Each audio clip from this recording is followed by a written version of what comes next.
Bonjour et bienvenue sur Rubber & Steel. Je suis Marco et je vous souhaite à toutes et à tous une excellente année et je vous souhaite de réussir tout ce que vous allez entreprendre. Pour commencer cette année, on va comme chaque mois revenir sur les actualités du mois qui vient de s'écouler. Donc ne perdons pas plus de temps et entrons directement au cœur de l'horlogerie.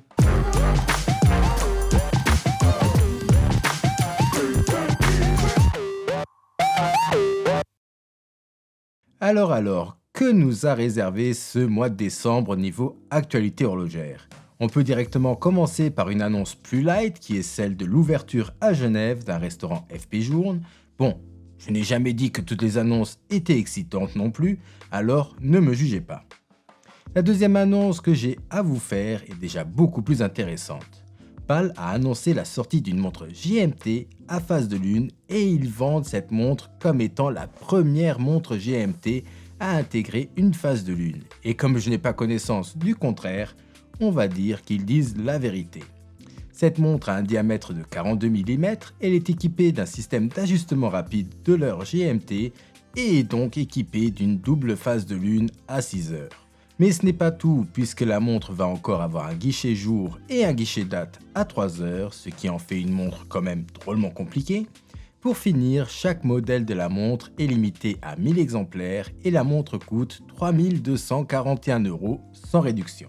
Orient a sorti une très belle montre avec un cadran saumon dont la référence est RAAC0Q, 40 mm de diamètre, étanche à 200 mètres de profondeur et mouvement automatique. J'aime bien aussi le bracelet en cuir qu'ils ont mis sur la montre et sur le site américain de la marque, la montre est affichée au moment où je tourne la vidéo à 475 €, ce qui me semble très cher pour une montre Orient sur bracelet cuir. Bremont de son côté a sorti une montre GMT de plongée qui est très réussie, même si je ne suis pas fan des couleurs de la lunette de cette S302 qui est de couleur bleu et vert. La montre est étanche à 300 mètres de profondeur, donc autant dire qu'on peut faire tout ce qu'on veut avec cette montre dans l'eau sans devoir avoir peur qu'elle se noie. La montre a en plus de ça un guichet date à 3 heures avec la couleur de ce guichet qui va être de la même couleur bleue que le cadran, et ça c'est un détail qui fait toujours plaisir. Et bien sûr, comme déjà dit, on va avoir la fonction GMT avec son aiguille orange. Pour finir, la montre a une réserve de marche de 50 heures et coûte 3900 €. Petite pause pour vous dire merci à tous pour votre soutien. On arrive bientôt aux 4000 abonnés et tout ça c'est grâce à vous. D'ailleurs, même moi personnellement, je m'améliore de jour en jour grâce à vos retours dans les commentaires. Donc, continuez comme ça. Maintenant, prochaine étape, les 10 000 abonnés. Donc n'hésitez pas à liker, commenter, partager et à vous abonner. Si chacun de vous arrive juste à apporter un nouvel abonné à la chaîne, on y arrivera très vite. Donc, je compte sur vous. Pour finir, je tiens encore à remercier JP Silva pour son super chat de 2 €. Tout l'argent qu'on récolte sera réutilisé pour créer du nouveau contenu sur la chaîne. Zenith a sorti une nouvelle DeFi Extreme avec un cadran miroir et un indicateur de réserve de marche à 12 heures. Comme vous pouvez le voir, c'est une montre chrono. J'aime beaucoup le style de cette montre et me demande seulement si elle sera lisible avec ce cadran qui va vraiment beaucoup refléter le soleil. Niveau spécificité, on va avoir un boîtier énorme de 45 mm de diamètre, une réserve de marche de 50 heures et la montre est étanche à 200 mètres de profondeur. Donc tout ça, ça fait de cette montre une excellente montre sport pour les personnes qui ont un poignet quand même conséquent. Prix de cette montre 28 000 € et là pour un chrono en acier, ça pique quand même pas mal. Karl F. Bucheret a sorti deux nouvelles montres qui sont très plaisantes à regarder et qui sont quand même assez classiques. La première c'est cette Manero Peripheral Perpetual Calendar qui est une montre à calendrier perpétuel qui n'aura pas besoin d'être ajustée et ça jusqu'au siècle prochain. Donc pour celle-ci, il faudrait vraiment avoir un remontoir pour ne pas qu'elle s'arrête, sinon après c'est une corvée pour l'ajuster à nouveau. Cette montre a un diamètre de 41,6 mm pour une épaisseur de moins de 12 mm, ce qui est quand même impressionnant par rapport à ses complications. Elle est seulement étanche à 30 mètres de profondeur et c'est normal puisque c'est une montre classique. Et niveau mouvement, on va avoir une réserve de marche de 55 heures. Bien entendu, cette montre existe en plusieurs couleurs différentes, donc le noir, le vert, le rouge et le brun, et est affichée à 41 000 €.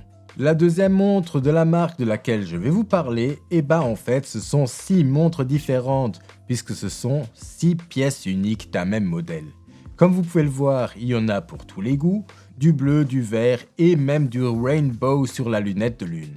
Cette montre fait partie de la collection Manero et c'est une répétition minute anniversaire. La montre a un diamètre de 43,8 mm, elle est composée de 617 composants et possède un tourbillon à 12 heures et à 6 heures on peut observer les 2 marteaux de la répétition minute. Bien entendu, les prix de ces montres sont uniquement indiqués sur demande. On passe à une marque un peu plus méconnue avec la Zodiac X Rowing Blazers Super C Wolf GMT World Time Automatic Watch. Pas facile à prononcer tout ça. Cette montre est très belle avec ce cadran noir et cette lunette bleue. J'adore le contraste des couleurs, elle a un diamètre de 40 mm, elle est étanche à 200 mètres de profondeur et c'est une montre GMT et une World Timer. Et niveau prix, on a une montre qui coûte un peu plus de 2000 $. Roger Dubuis a sorti une nouvelle version de sa table ronde. Le boîtier de la montre est en titane et il a un diamètre de 45 mm. Et la table, qui fait penser à un lac gelé, est recouverte de porcelaine de Limoges. Autour, on va retrouver les 12 chevaliers en or, qui sont sublimes d'ailleurs, et niveau mouvement, on va avoir une réserve de marche de 48 heures. Le prix de cette montre est sur demande et honnêtement, le prix doit bien piquer, surtout que la montre est limitée à 28 exemplaires. Pour finir, on va aller voir une autre marque moins connue, et la marque en question, c'est Farer. Cette Farer Meredith GMT est une édition limitée à 100 exemplaires. Ici, on est en présence d'une montre GMT avec cadran date à 3 heures. Cette montre est très agréable à regarder et différente des autres montres GMT, puisque d'habitude, on a soit une lunette qui va indiquer les heures GMT, soit cette échelle GMT va se trouver en bordure extérieure du cadran. Mais ici, non. L'échelle GMT va se trouver au milieu du cadran et donc on va avoir une aiguille plus petite qui va indiquer les heures GMT, ce qui pour moi permet de facilement différencier les différentes aiguilles. Le cadran saumon est lui aussi très réussi, la montre a un diamètre de 39,5 mm pour seulement 10,8 d'épaisseur, la montre est étanche à 100 mètres de profondeur et au niveau du mouvement, on va avoir un Sellita SW330-2 qui a une réserve de marche de 56 heures. Prix de cette montre, 1460 €. Voilà pour aujourd'hui, n'oubliez pas de vous abonner, de liker et de partager la vidéo au maximum et sur ce, à dimanche prochain. Au revoir.